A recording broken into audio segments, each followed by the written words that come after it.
जय श्री राधे कृष्ण भक्तों।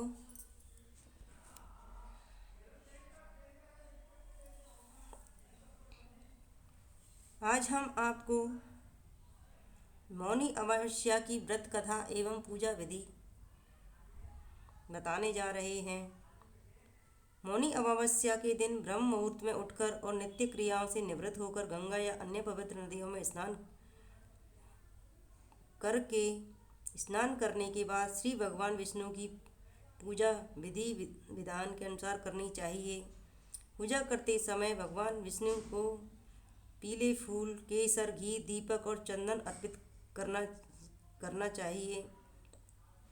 इस दिन श्री विष्णु चालीसा या विष्णु सहस्त्रनाम का पाठ भी करें। मौनी अमावस्या के दिन ब्राह्मणों को दान देने से विशेष फल प्राप्त होता है।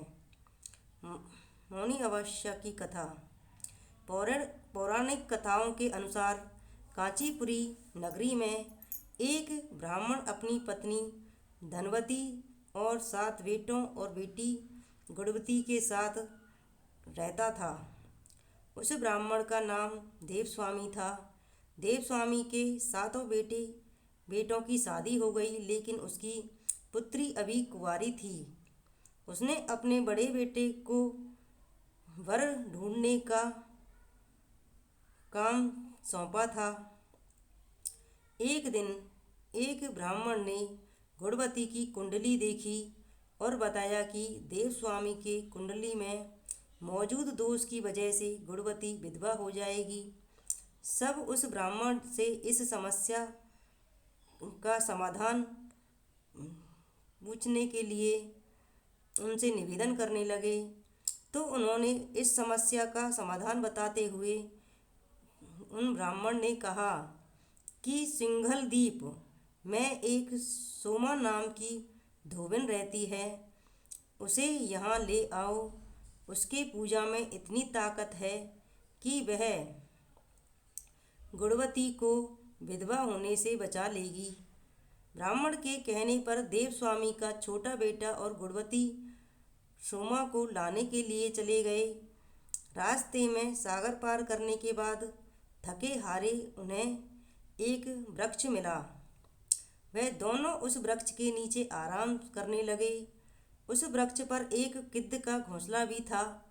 उस घोंसले में गिद्ध के बच्चे भी थे, जो गुणवती और उसके भाइयों की बातें सुन रहे थे।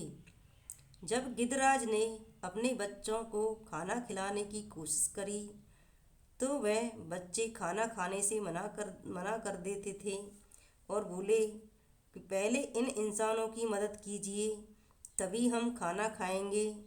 अपने बच्चों की जिद मानकर उस गिद्ध ने गुणवती और उसके भाई को सिंघल द्वीप छोड़ दिया, जहाँ सोमा का घर था। अब दोनों भाई बहन सोमा को खुश करने के लिए उपाय ढूंढते रहे। हर सुबह दोनों भाई बहन सोमा का घर साफ करके लीपा पोती करते थे। सोमा ने अपनी बहुओं से इस बारे में पूछा, लेकिन उसकी बहुओं ने उससे झूठ कहा कि वह साफ सफाई करती है। सोमा चालाक थी। उसने अगली सुबह जल्दी उठकर गुणवती और उसके भाई को साफ सफाई करते हुए पकड़ लिया। वह दोनों के काम से बहुत प्रसन्न हुई और दोनों के साथ उनके गांव चलने के लिए तैयार हो गई। रास्ते में जाते समय सोमा ने अपनी बहुओं से बोला कि अगर किसी की मौत हो जाएगी तो उसके शरीर को जलाना नहीं है, और जब तक वह नहीं आती तब तक इंतजार करना है। जब सोमा गुणवती के गांव पहुंची तो अगले दिन गुणवती की शादी होनी थी। अगले दिन सप्तपदी होने के बाद गुणवती का पति मर गया। सोमा ने तुरंत श्री विष्णु भगवान की पूजा करना शुरू कर दिया और पूजा करने के बाद पीपल के पेड़ की 108 बार परिक्रमा करने लगी। यह उपाय करते ही गुणवती का पति वापस जिंदा हो गया। जब सोमा अपने घर वापस लौटी तब उसे पता चला कि उसका पुत्र जामाता और उसका पति मर गया है।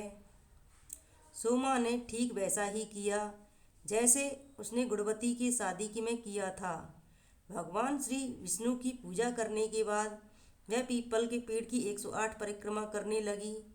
ऐसा करने से उसका पति और पुत्र दोनों जिंदा हो गए।